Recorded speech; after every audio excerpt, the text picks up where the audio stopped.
Ok, vamos a continuar con el estudio que tenemos ahí en las pastorales.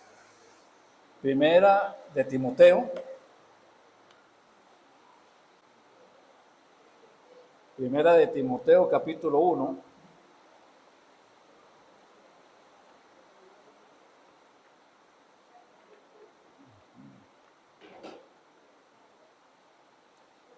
Hemos estado analizando el capítulo 1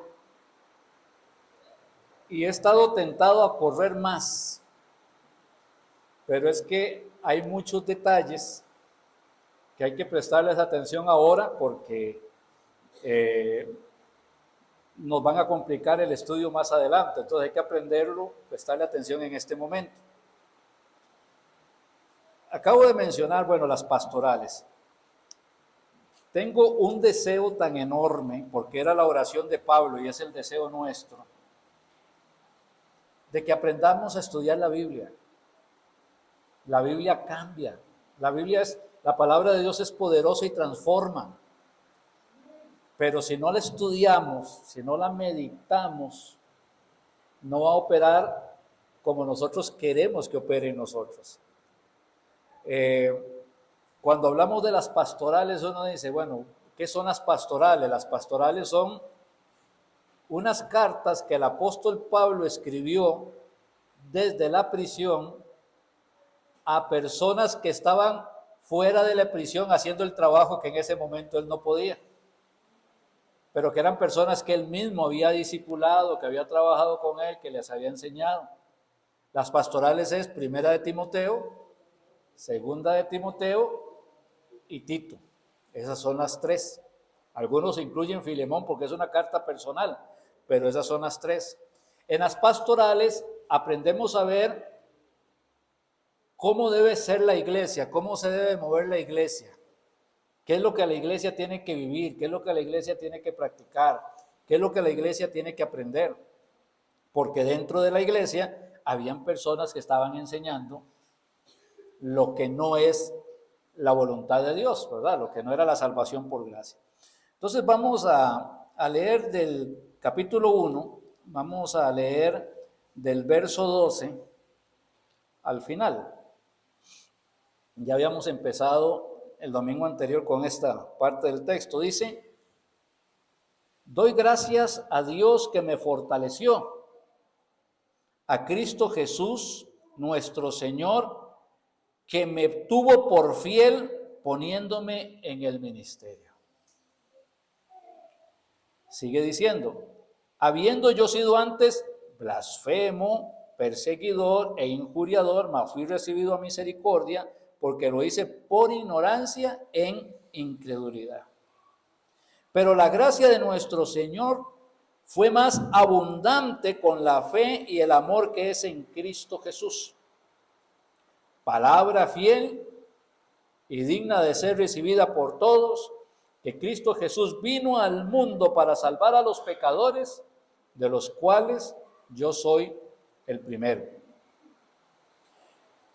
Pero por esto fui recibido a misericordia, para que Jesucristo mostrase en mí el primero toda su clemencia, para ejemplo de los que habían de creer en él para vida eterna. Por tanto, al Rey de los siglos, inmortal, invisible, al único y sabio Dios, sea honor y gloria por los siglos de los siglos. Amén. Este mandamiento, hijo Timoteo, te encargo para que conforme a las profecías que se hicieron antes en cuanto a ti, milites por ellas la buena milicia, manteniendo la fe y buena conciencia, desechando la cual naufragaron en cuanto a la fe algunos, de los cuales son Himeneo y Alejandro, a quienes entregué a Satanás para que aprendan a no blasfemar. O sea, qué montón de enseñanza hay acá. Habíamos hablado el domingo anterior un poco. Pablo en verso 8 hace una lista de pecados, ¿verdad? Dice la palabra de Dios, verso 9, conociendo esto que la ley no fue dada para el justo, sino para los transgresores y desobedientes, para los impíos y pecadores, para los irreverentes y profanos, para los parricidas y matricidas, para los homicidas, para los fornicarios, para los sodomitas, para los secuestradores, para los mentirosos y perjuros, y para cuantos se opongan a la sana doctrina, según el glorioso evangelio de Dios bendito, que a mí me ha sido encomendado. ¿Me escuchan bien atrás? ¿Sí? No hay señales. Vamos a hablar un poquito más fuerte entonces. El apóstol Pablo hace una lista de gente muy pecadora, ¿cierto? Esta lista hay pecados que usted dice, no, es que estos, yo no creo que uno de estos se pueda salvar. Bueno, habla de esta gente que es muy pecadora y cuando termina de ver esa lista de pecados y dice, y yo no soy tan pecador con ellos, yo soy peor que ellos. Es lo que Pablo está diciendo. Yo soy más pecador que todos ellos, yo soy más pecador que el fornicario, que el adúltero, que el homicida, que el matricida, que el parricida, que el secuestrador, que el homosexual. Yo soy más pecador que todos ellos. Y Pablo dice, yo soy el primero de los pecadores. Así que cuando alguien dice, bueno, pastor, ¿en qué lugar está usted? En segundo. No puedo discutir con la Biblia, ¿no? Pablo es el primero. No hay pecado que no pueda ser perdonado por Cristo en la cruz del Calvario. Somos nosotros quienes hemos determinado quiénes pueden ser perdonados y quiénes no pueden ser perdonados, no Dios. Hay personas creyentes, hijos de Dios, que creen que Jesucristo los salvó a ellos y los cambió a ellos, pero no creen que Jesucristo pueda cambiar a las demás personas. Y llega una persona que en su vida hizo esto, aquello y lo demás allá. Pecados inmorales, indecibles, vergonzosos, terribles, profanos. Y viene a los pies de Cristo. Y alguien que ya está en Cristo dice, yo conozco a ese hombre, yo sé quién es. Y no le da oportunidad de mostrar lo que es la nueva vida en Cristo por el poder del Espíritu Santo que opera en cada creyente. Por eso es que en la enseñanza en sí está mostrando que Dios puede tomar al pecador más pecador, al más grande de los pecadores, salvarlo y darle una vida nueva y que sea un gran instrumento para la gloria de Dios. Yo creo en el poder transformador del Espíritu Santo en la vida de una persona. Y quienes no creen en esto, les falta el amor de Dios, la gracia de Dios y la misericordia de Dios, porque no creen en lo que Dios puede hacer, en la transformación que Dios puede hacer en la vida de alguien. Es que a aquel hombre yo le tengo temor porque salió de la cárcel porque era un asesino. Y ahora viene aquí a la iglesia y está con nosotros. Yo mejor le ando de largo.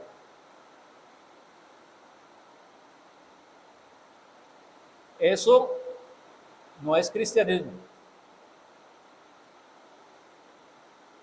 Para nada. Por eso Pablo lo está diciendo. Yo, verso 12, doy gracias al que me fortaleció. Porque en la propia fuerza del hombre nadie puede cambiar.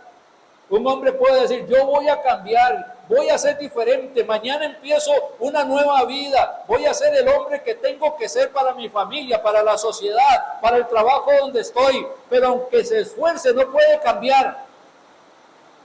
Porque el hombre está lleno de hábitos, y los hábitos lo dominan. No puede cambiar. Pero si Dios hace el cambio, por eso dice, doy gracias al que me fortaleció. No, el cambio no es la fuerza del hombre. El cambio opera por la fuerza y el poder de Dios.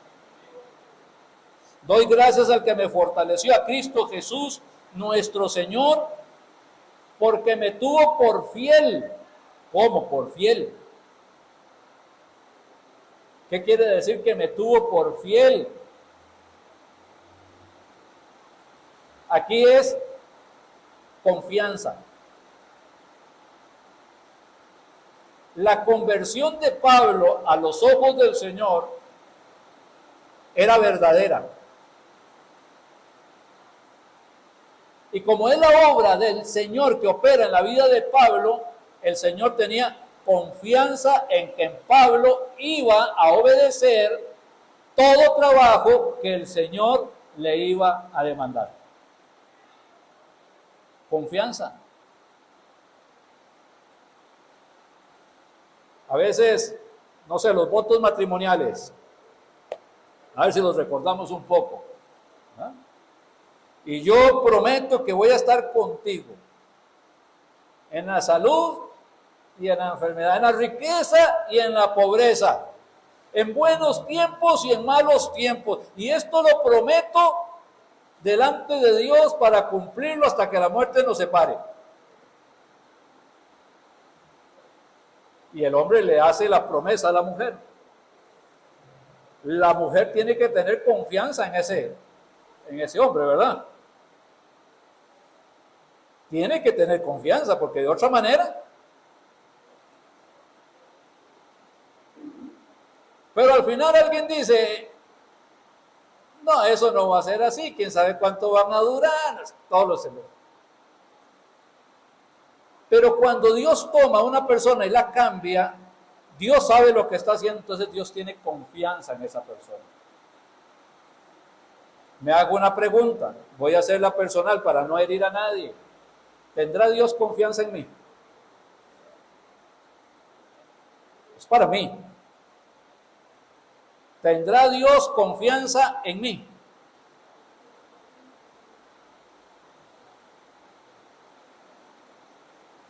Y cada uno deberíamos también de hacerla. Ok, tuvo confianza poniéndome en el ministerio, habiendo yo sido antes blasfemo, etc. Verso 14. Verso 14. Pero la gracia de nuestro Señor fue más abundante con la fe y el amor que es en Cristo Jesús. Ok. ¿Qué significa ese texto? Me pregunto, ¿qué es gracia?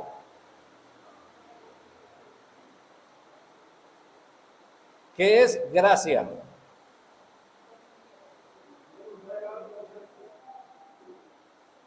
Aunque se esfuercen, no los escucho, dice hermano. Ok, gracia. Hay definiciones de gracia que se acercan, son muy acertadas. ¿Okay? Gracia es cuando Dios me da lo que yo no merezco. ¿Qué es lo que yo merezco? La condenación. ¿Y qué me está dando Dios? La salvación. Gracia es cuando Dios me da lo que yo no merezco. Una definición de gracia. ¿Okay? Pero la gracia, definición de gracia es el amor de Dios en descenso. Misericordia es el amor de Dios en extensión. Gracia es el amor de Dios en descenso. Misericordia es el amor de Dios en extensión. ¿Okay?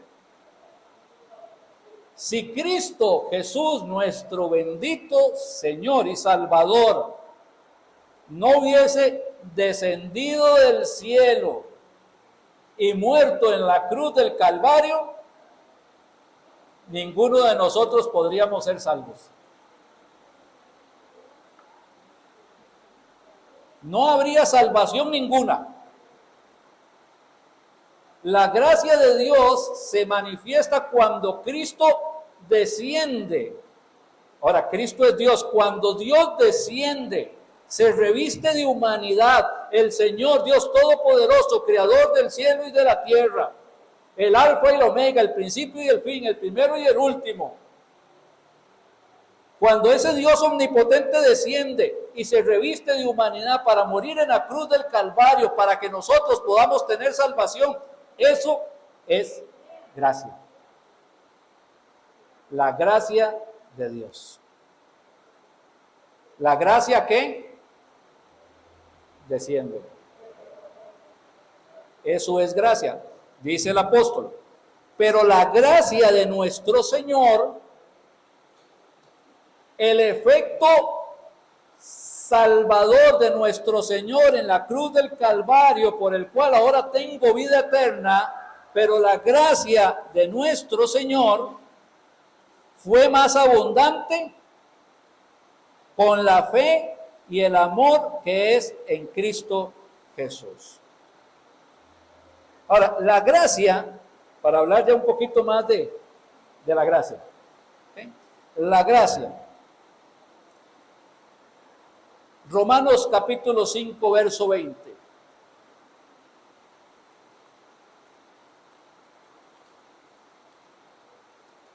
Romanos 5, 20.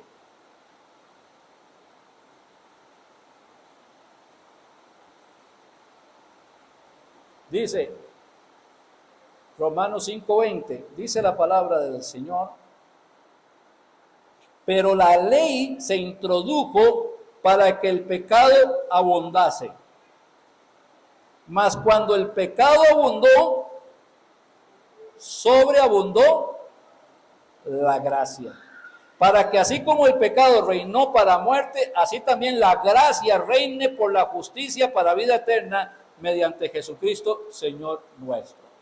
La idea es, para ir simplificando tal vez la idea, porque hay muchos versículos, la idea es que la gracia es como un océano enorme, infinito, profundo, inalcanzable, en el cual se sumerge el pecado y desaparece. Pero cuando el pecado abundó, sobreabundó la gracia. ¿Recuerdan el texto en el Antiguo Testamento? Que el Señor toma los pecados y ¿qué hace? Los lanza en lo profundo de la mar y no se acuerda más de ellos. ¿Okay? No importa el pecado, es que quiero seguir insistiendo porque tal vez hay alguien que nos esté viendo en su casa o alguien acá está luchando con eso, diga, es que Dios no me puede perdonar el pecado que he hecho, nadie conoce mi pecado, mi madre no lo conoce, mi padre no lo conoce, mi esposa no lo conoce, mis hijos no lo conocen, solo yo conozco lo malo que he hecho, solo yo conozco lo malo que he sido, he pecado terrible, profunda y profanamente. Dios no me va a perdonar. Sí, Dios le perdona. No importa su pecado, si usted viene a Cristo con un corazón arrepentido, Dios le perdona. Porque la gracia de Dios es sobreabundante, inmensamente enorme, para poder cubrir todos los pecados, por innombrables que los pecados sean.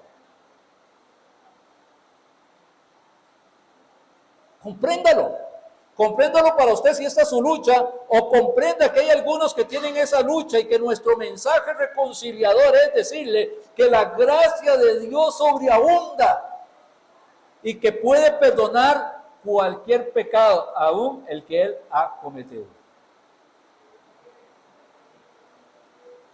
Dios perdona, esa es la gracia maravillosa de Dios. Es una gracia que el propósito de la gracia es otorgada ¿para qué? ¿Cuál es el propósito de la gracia de Dios que descendió? Morir en la cruz del Calvario y con esa sangre derramada en la cruz, perdonar nuestros pecados. Justificados pues. ¿Okay? ¿Cuál es el propósito? Salvación. ¿Hay otro propósito para la gracia?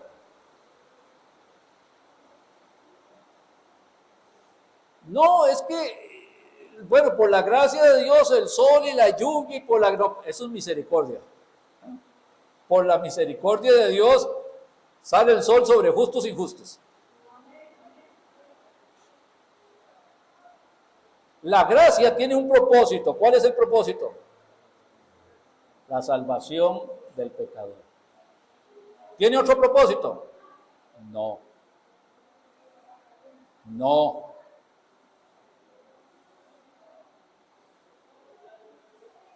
Porque por gracia, no por misericordia, porque por gracia, porque por el amor de Dios que descendió del cielo y se humanizó en la persona de Jesucristo y murió en la cruz del Calvario, derramando su sangre para el perdón de los pecados en todo aquel que cree. Hombre, qué dicha que redujeron todo en una palabra, ¿verdad? Gracias. Porque por la gracia sois salvos. ¿Cuál es el propósito de la gracia? Ser salvo. Por medio de la fe. Nadie se salva por fe, se salva por gracia. La fe es el instrumento que me lleva a la gracia. ¿Ok? Porque por medio de la fe, esto no de vosotros, o sea, la gracia no sale de mí, no sale de usted, no sale del que me predicó, esto no de vosotros, es un don de Dios, un regalo maravilloso de un corazón de Dios que ama al pecador, por más pecador que sea. No por obras para que nadie se gloríe. Gracias, es solo por lo que Cristo hizo en la cruz del Calvario. Punto. Para eso es la gracia. Paréntesis. La salvación no puede ser por fe. ¿Usted alguna vez ha perdido la fe? En una prueba, en una dificultad, en una enfermedad. ¿Cuántos han perdido aquí la fe? No levante la mano. Okay. Si la salvación fuera por fe y pierdo la fe, ¿qué perdí? ¿Okay? La fe es el instrumento que me lleva o el vehículo que me conduce a la gracia de Dios. Por eso dice el texto, el que leíamos de Pablo, por la gracia de nuestro Señor, pero la gracia de nuestro Señor fue más abundante con la fe y el amor que es en Cristo Jesús. Seguimos un poquito más, tenemos Santa Cena y estamos acomodando el tiempo.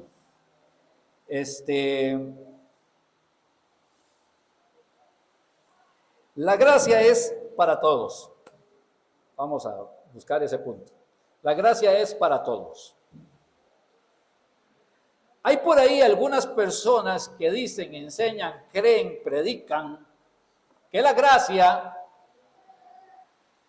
es para los escogidos. Eso es un problema, porque quiere decir que solo los escogidos pueden disfrutar de la gracia de Dios y los que no fueron escogidos no podrían. ¿Y cómo hago con la palabra de Dios para poder enseñar que solo los escogidos de Dios pueden ser salvos? Tengo una dificultad teológica para mostrarlo. Por ejemplo, Juan 3:16. Volvamos a Juan 3:16. Porque de tal manera amó Dios al... ¿Hay ahí alguna palabra entre paréntesis, entre comillas, que diga, porque de tal manera amó Dios al mundo de los escogidos para que todo aquel... No, ¿verdad? ¿Qué dice el Señor? Porque de tal manera amó Dios al mundo. Otro texto que dice, porque Dios no quiere que ninguno de los escogidos, no lo dice, ¿verdad? Porque Dios no quiere que ninguno se pierda, sino que todos procedan al arrepentimiento. O dice, Dios manda a todo hombre escogido, ¿no? Porque Dios manda a todo hombre en todo lugar que se arrepientan. Ahora, si Dios escogió a unos para salvación, quiere decir que al resto lo escogió para condenación. ¿Y el amor de Dios? Ahora, el Señor lo deja claro, que la salvación va a ser disfrutada por los que creen. A todos los que le recibieron, a los que creen en su nombre. Ahora, es potestad entonces de Dios darle salvación al que cree, y del hombre condenarse por haberse negado a creer.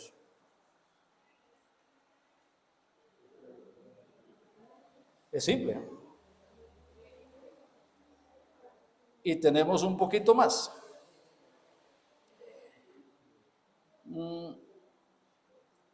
El Espíritu Santo en la salvación. El Espíritu Santo en la salvación. El Padre envía al Hijo, el Hijo muere en la cruz del Calvario, y el Espíritu Santo.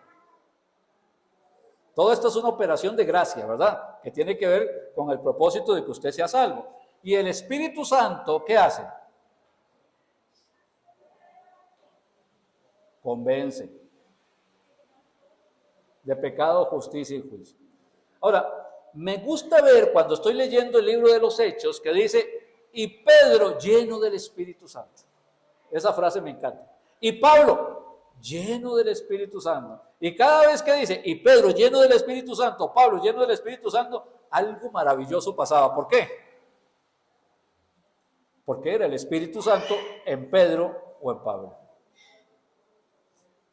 A veces hay personas que son salvas, son hijos de Dios, y se mueren van a ir al cielo, han sido usados por Dios grandemente en algún momento, pero en ese momento están enseñando, están predicando, y del Espíritu Santo no tienen nada.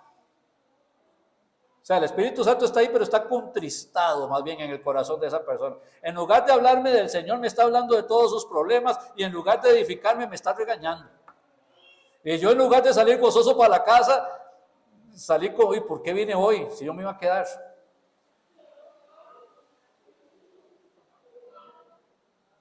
El Señor puede usarlo a usted, usarme a mí, para que esta gracia de la que estamos hablando pueda llegar a beneficiar el corazón de otras personas. ¿Cómo? Dejándonos llenar por el Espíritu. La llenura del Espíritu. Y mire, por más torpe que sea uno para hablar, por más que uno se trabe en la conversación, cuando el Espíritu Santo está hablando, también está operando en el corazón de la gente para que escuche, y despierta el corazón de la gente para que reciba el mensaje y vengan a vida eterna. Y el Espíritu Santo convence entonces, usando a sus siervos, todos nosotros los creyentes que somos ministros de la reconciliación. No sé si estoy metiendo demasiado material, pero si no, ahí lo vamos absorbiendo de a poco. A todos los que somos ministros de la reconciliación, el Espíritu Santo nos usa para convencer a las personas de pecado, justicia y juicio. Y el Espíritu Santo guía al arrepentimiento al pecador. Ahora, lo guió al arrepentimiento, no lo va a obligar a que se arrepienta. Y la persona arrepentida recibe a Jesucristo y ahora tiene vida eterna, sin importar el pecado que haya cometido.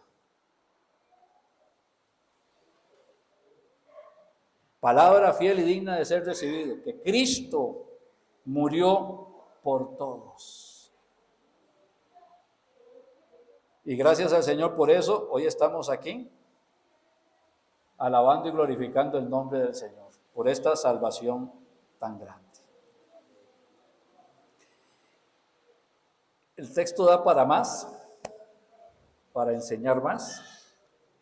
pero hoy vamos a tener el tiempo de la cena del Señor. Solo quiero tocar levemente un texto que está ahí en Primera de Timoteo, capítulo 1, de lo que estamos hablando. Okay.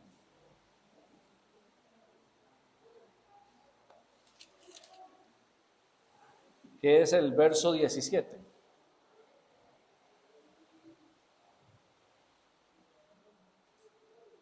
Vea qué lindo este verso 17. ¿Qué es este verso 17? Es un paréntesis de alabanza. Si usted es salvo, no se ha detenido un momento para agradecerle a Dios. Solo un momento, deténgase un momento en su vida, un momento. Este es el momento. Y agradézcale a Dios. Es que, ¿cómo yo voy a ser salvo? ¿Cómo yo, que soy el más grande de los pecadores, voy a ser salvo? ¿Qué mérito tengo yo para ser salvo? ¿Por qué el Señor ha tenido tanta misericordia, gracia conmigo para poder alcanzar esta salvación tan grande? Y a pesar de que soy salvo hace tantos años, no he sido tan fiel como tengo que ser.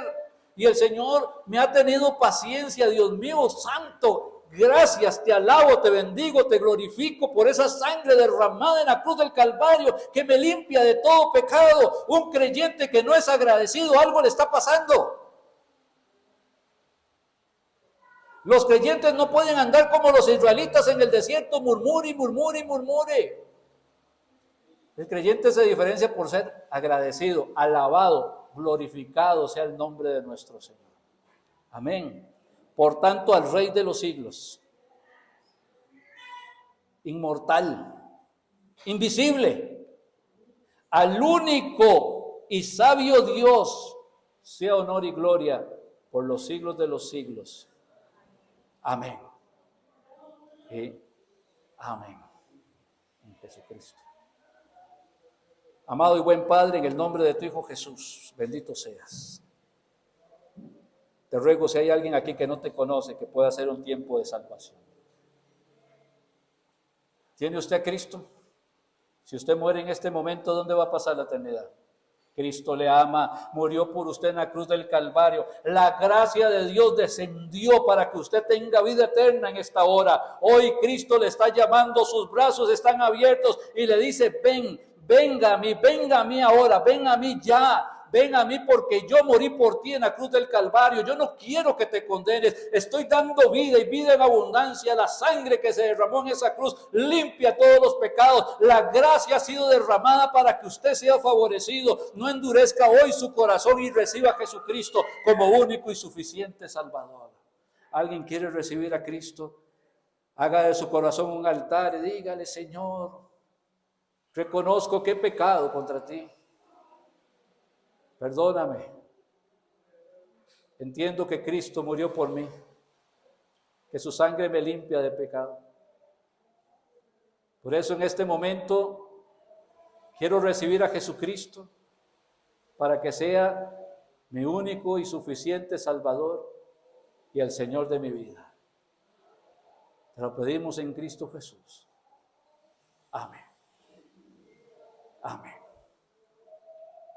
Nos ponemos de pie, vamos a alabar al Señor. Este es nuestro cántico de alabanza, de agradecimiento, nuestro cántico de adoración.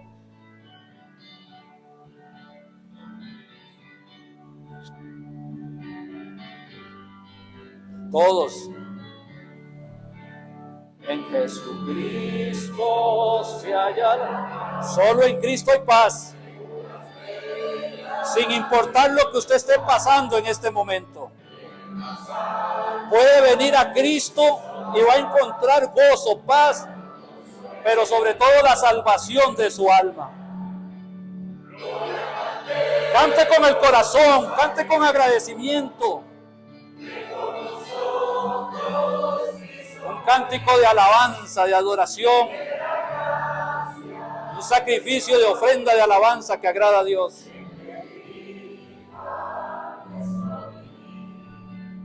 En nuestras luchas, en el dolor, en tristes horas de tentación, calma le infunde santo temor, nuevos alientos.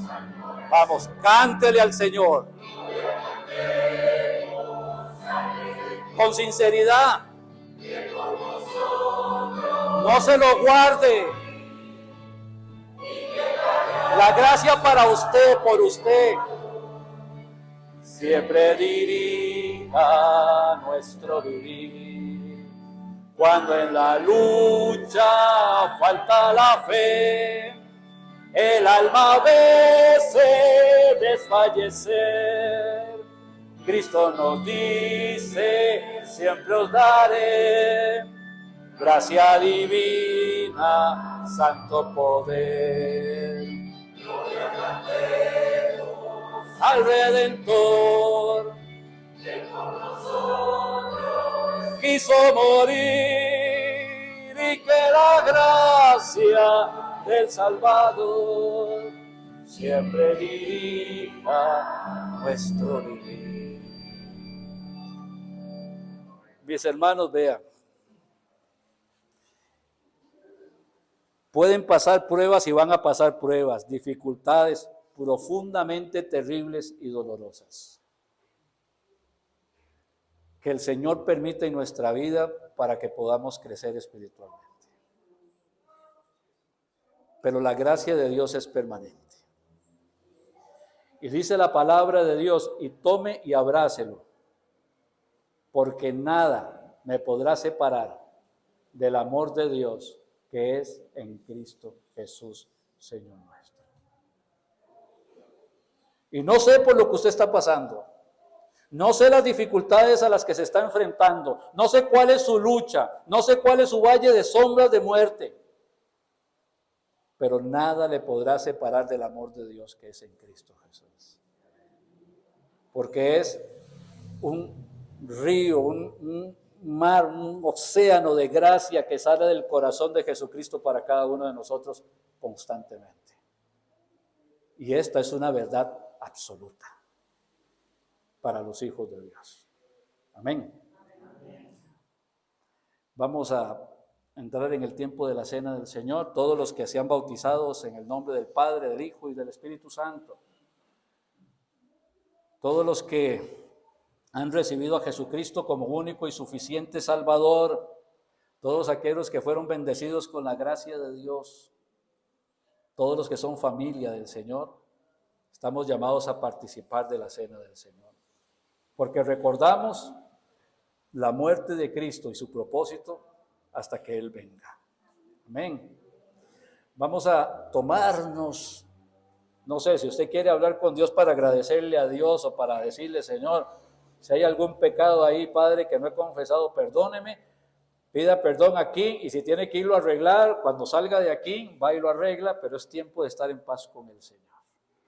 Así que una pequeña melodía solo para orar, para que cada uno esté a punto con el Señor, y los que ya están a puntos con el Señor, entonces denle gracias a Dios por la salvación tan grande que nos ha dado. Todos en oración. Ore, ore. Si confesamos nuestros pecados, Él es fiel y justo para perdonar nuestros pecados y limpiarnos de toda maldad. El que confiesa su pecado y se aparta, alcanza misericordia. Dígale al Señor, ya el Señor lo sabe, Él estaba ahí, Él lo vio. El Señor vio su corazón, vio el intento de sus pensamientos.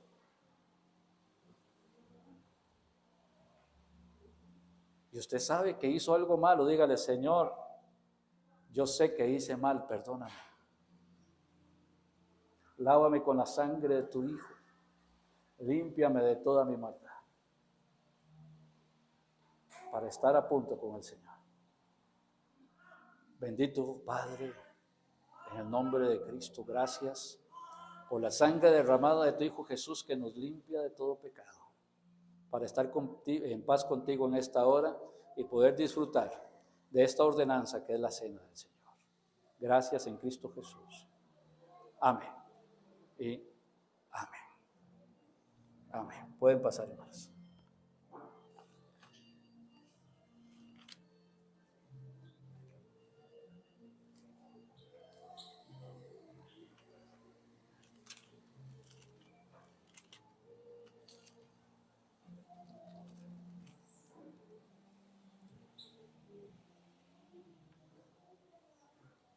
Y él, cargando su cruz, salió al lugar llamado de la Calavera, y en hebreo Gólgota. Y allí le crucificaron, y con él a otros dos, uno a cada lado, y Jesús en medio. Escribió también Pilato un título que puso sobre la cruz, el cual decía: Jesús Nazareno, Rey de los Judíos. Y muchos de los judíos leyeron este título porque el lugar donde Jesús fue crucificado estaba cerca de la ciudad y el título estaba escrito en hebreo, en griego y en latín. Dijeron a Pilato los príncipes, los principales sacerdotes de los judíos: no escribas Rey de los Judíos, sino que él dijo: soy Rey de los Judíos. Respondió Pilato: lo que he escrito, he escrito. Cuando los soldados hubieron crucificado a Jesús, tomaron sus vestidos e hicieron 4 partes, cada una para cada soldado. Tomaron también su túnica, la cual era sin costura, de un solo tejido de arriba abajo. Entonces dijeron entre sí: no la partamos, sino echemos suertes sobre ella a ver de quién será. Esto fue para que se cumpliese la escritura que dice: repartieron entre sí mis vestidos y sobre mi ropa echaron suertes. Y así lo hicieron los soldados. Estaban junto a la cruz de Jesús su madre y la hermana de su madre, María, mujer de Cleofas, y María Magdalena. Cuando vio Jesús a su madre y al discípulo a quien él amaba, que estaba presente, dijo a su madre: mujer, he aquí tu hijo. Después dijo al discípulo: he ahí tu madre.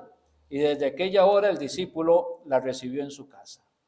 Después de esto, sabiendo Jesús que ya todo estaba consumado, dijo, para que la escritura se cumpliese: tengo sed. Y estaba allí una vasija llena de vinagre. Entonces ellos empaparon en vinagre una esponja y poniéndola en un hisopo, se la acercaron a la boca. Cuando Jesús hubo tomado el vinagre, dijo: consumado es, y habiendo inclinado la cabeza, entregó el espíritu. Porque yo recibí del Señor lo que también os he enseñado, que el Señor Jesús, la noche que fue entregado, tomó pan. Y habiendo dado gracias, lo partió y dijo: tomad, comed. Esto es mi cuerpo que por vosotros es partido. Haced esto en memoria de mí. Comamos.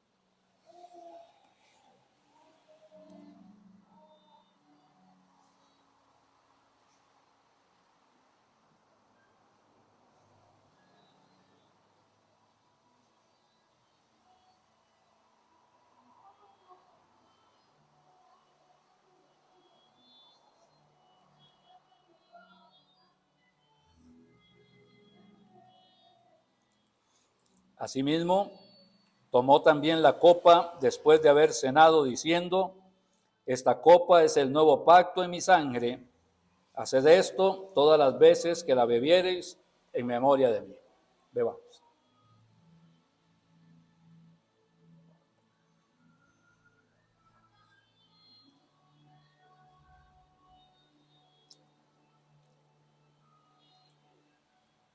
Así pues, todas las veces que comiereis este pan y bebiereis esta copa, la muerte del Señor anunciáis hasta que Él venga. 2 detallitos finales para este mes, para el último, vamos a dejarlo para el último domingo del mes. invitamos a hermano Samuel Pavón. ¿Recuerdan a Samuel Pavón, el hermano de Palabra de Vida? Va a estar con nosotros. Y queríamos tener un domingo, pero de evangelismo. Es un domingo, la idea es que jóvenes conozcan a Cristo. Y que nosotros podamos orar para que jóvenes puedan venir, o que Dios nos use para invitar jóvenes a venir. Ahora, si usted quiere, si usted dice, es que mi abuelito es joven, está bien, tráigalo, no hay ningún problema. Pero la idea es que ese día podamos traer, aunque sea a un joven, decirle, Señor, dame la gracia de poder invitar a un joven y que venga ese día a la iglesia y que hagamos el esfuerzo para traerlo, ¿verdad? El hermano Pavón va a estar entonces ese día teniendo el tiempo de culto evangelístico en las dos partes. Y ese día vamos a hacer el bautizo. Hay alguien que se iba a bautizar hoy, pero tuvimos ahí una circunstancia de no nos entendimos. Entonces, ese día vamos a hacer ese bautizo. Y si alguien más se quiere bautizar para fin de mes, nada más hábleme a mí o hábleme a mí y está bien. Hermano Bernal o hermano Gravy, me quedé trabado por un momento. Para ponerlo y tengamos bautizos ese fin de mes. Hay un par de hermanas que quieren cantar para fin de año y quieren hacer el coro. Así que si usted quiere participar de eso, por favor, dígame para ver cómo podemos hacer para que los ensayos se vayan dando.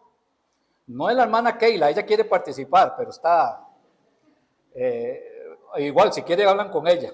Entonces, para que podamos tener un grupito de personas que para ese día estén bien preparaditos, bien afinaditos. Amén. Que el Señor les bendiga y guarde, que el Señor haga resplandecer su rostro sobre cada uno de ustedes y tenga de cada uno de ustedes misericordia. Que el Señor alce sobre ustedes su rostro y ponga en cada uno de sus corazones paz. Levantamos nuestras Biblias.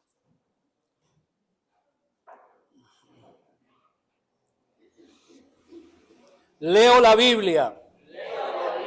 Medito la Biblia. Practico la Biblia. Leo la Biblia. Medito la Biblia. Practico la Biblia. Porque es lo único que renueva nuestros pensamientos y nos permite andar en el camino de la bendición. Que el Señor les bendiga, hermanos.